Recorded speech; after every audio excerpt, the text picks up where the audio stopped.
আসসালামু আলাইকুম। আজকে এসএসসি পরীক্ষার্থীদের পদার্থবিজ্ঞানে বল নিয়ে একটি সূত্র খুবই গুরুত্বপূর্ণ, যেটা দিয়ে সবসময় একটি অঙ্ক আসে।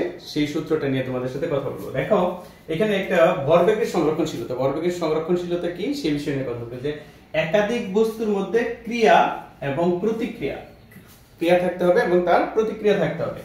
ভিন্ন অন্য কোনো বল যদি কাজ না করে, তাহলে নির্দিষ্ট দিকে তাদের মোট এই ভরবেগের কোনো পরিবর্তন হবে না, ভরবেগের পরিবর্তন হবে না। আবার স্থিতিস্থাপকতার ক্ষেত্রে যদি স্থিতিস্থাপক সংঘর্ষের পূর্বে এবং পরে মোট যে গতি শক্তি আছে, আগেরটা কিন্তু কি বলছিল দেখছো, আগেরটা বলছিল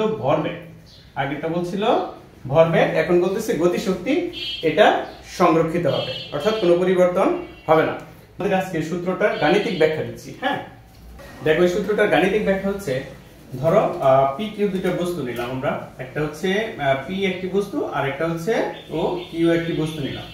এই পি এবং কিউ দুটি বস্তু পরস্পরের সাথে সংঘর্ষ হবে। হ্যাঁ, এখন এই অবস্থায় এখানে দেখো যে পি বস্তুটির এইখানে আদিবেগ হচ্ছে u1 এবং কিউ বস্তুটির আদিবেগ হচ্ছে u2।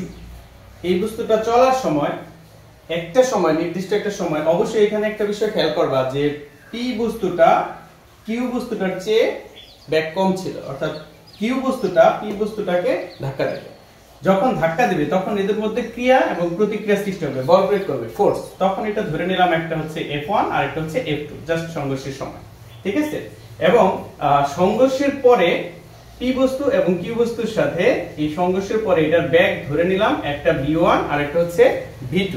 এখন এই ক্রিয়া বলটা কি হবে, এই যে F1 এটা হচ্ছে ক্রিয়া, আর F2 এটা হচ্ছে প্রতিক্রিয়া, ঠিক আছে, প্রতিক্রিয়া। এখন কি করবে, এই কিউ বস্তুটি এই পি বস্তুটিকে ধাক্কা দিবে, যখন ধাক্কা দিবে তখন তাদের মাঝে অবশ্যই কি করবে, সরণ করবে। সরণ আমরা ধরে নিলাম এটা সরণ, একটা হচ্ছে A1 আর একটা সরণ হচ্ছে A2। তোমাদের একটা কথা ভুলে গেছি যে এই পি এবং কিউ বস্তুটা ভর ধরা হয় নাই, ভর এটা ভর তুমি ধরে নাও যে পি বস্তুর ভর হচ্ছে m1 আর কিউ বস্তুর ভর হচ্ছে m2। এখন ধরো যে আমরা কিন্তু নিউটনের 3 নম্বর সূত্র জানি, তাই না? নিউটনের তৃতীয় সূত্র কি বলতো, নিউটনের তৃতীয় সূত্র কি? তৃতীয় সূত্র হচ্ছে F1 F2। মাইনাস হলো কেন? নিউটনের 3 নম্বর সূত্রে আমরা জানি প্রত্যেক ক্রিয়ারই একটি সমান ও বিপরীত প্রতিক্রিয়া আছে, তাই না? এটা হচ্ছে বিপরীত প্রতিক্রিয়া, যার ফলে এখানে কি হয়েছে, মাইনাস হয়েছে। চলো এবার আমরা এই সূত্রটারই ভরবেগ এবং গতিশক্তি সংরক্ষণশীলতার যে গাণিতিক ব্যাখ্যা, সেই গাণিতিক ব্যাখ্যাটা দেওয়ার চেষ্টা করি।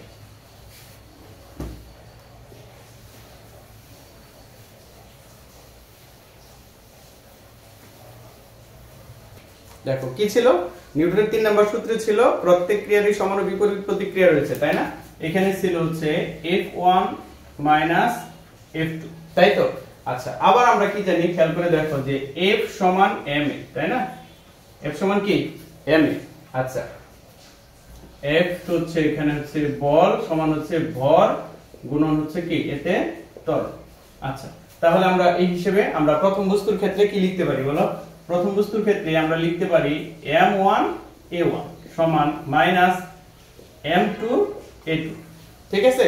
আবার দেখো ত্বরণের ক্ষেত্রে কিন্তু আমরা জানি ত্বরণ কি, ত্বরণ a সমান v minus u by t, তাই তো?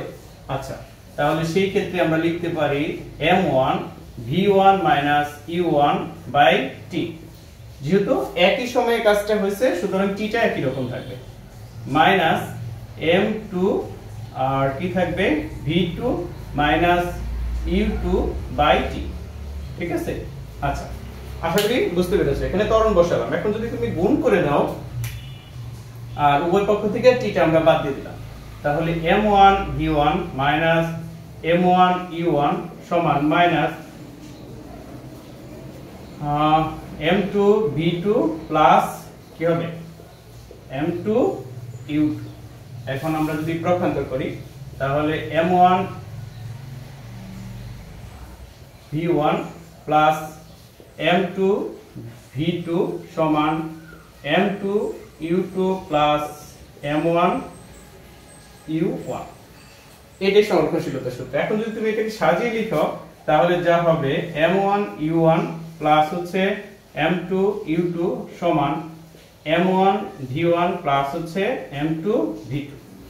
এই সূত্র দিয়ে তোমরা সংঘর্ষের পূর্বে এবং পরে এই শক্তি সংরক্ষণশীলতার সূত্র দিয়ে দুই পক্ষের প্রমাণ করতে পারবা বা গাণিতিক সমস্যাগুলো সমাধান করতে পারবা। এখন একটা জায়গায় ঝামেলা হয়ে যেতে পারে যে অনেক সময় আসে যে মিলিত ব্যাগ, তো মিলিত ব্যাগের ক্ষেত্রে m1 প্লাস হচ্ছে m2, যেহেতু ব্যাগ দুইটা মিলিত ব্যাগ একই রকম থাকবে সুতরাং একটা b দিলেই চলবে, ঠিক আছে, এই সূত্র দিয়ে করা যায়। আবার এই সূত্রের ক্ষেত্রে আসো যে গতি শক্তির ক্ষেত্রে আমরা কি করতে পারি, গতি শক্তি, ঠিক আছে, এখানে গতি শক্তির ক্ষেত্রে আমরা সূত্র কি জানি খেয়াল করো, গতি শক্তি সূত্র কি, গতি শক্তি E কে সমান কাইনেটিক এনার্জি, হ্যাঁ, কাইনেটিক এনার্জি কে সমান হচ্ছে হাফ m v স্কয়ার। তাহলে এখানে যদি আমরা গতি শক্তির ক্ষেত্রে ব্যবহার করি এখানে বর্গের সংরক্ষণশীলতার সূত্রের মধ্যেই, তাহলে half m1 this u1 square plus half m2 u2 square সমান এবার কি হবে half m1 v1 square plus half m2 u2 square. এই গতি শক্তির ক্ষেত্রেও এই সংরক্ষণশীলতার সূত্রটা প্রযোজ্য হবে। সেই ক্ষেত্রেও অনেক সময় থাকছে যে স্থিতি থাকে যে স্থিতি শক্তির পূর্বে এবং পরে একটি সংরক্ষণশীলতা থাকে কিনা, সেই ক্ষেত্রে আমরা এই সূত্রটা ব্যবহার করব। কখনো এই সৃজনশীল গণিত সমাধান করতে গিয়ে দেখবা যে দুইটাই লাগে, অর্থাৎ ভরবেগও লাগবে আর গতি শক্তিও লাগবে, সেই ক্ষেত্রে তোমরা এই সূত্রটা ব্যবহার করতে পারো। আশা করি সবাই বুঝতে পেরেছো।